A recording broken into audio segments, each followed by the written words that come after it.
You ask Tiger to solve. This deals with linear equations with one unknown. The final result is v equals 11. Let's solve it step by step. Simplify the expression.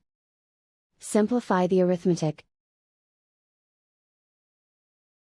Group all constants on the right side of the equation.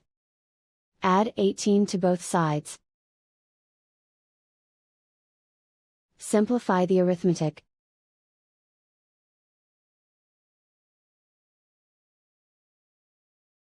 Isolate the v. Divide both sides by -4. Cancel out the negatives. Simplify the fraction. Cancel out the negatives.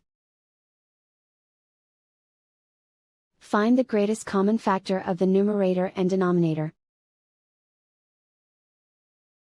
Factor out and cancel the greatest common factor. And so the final result is v equals 11.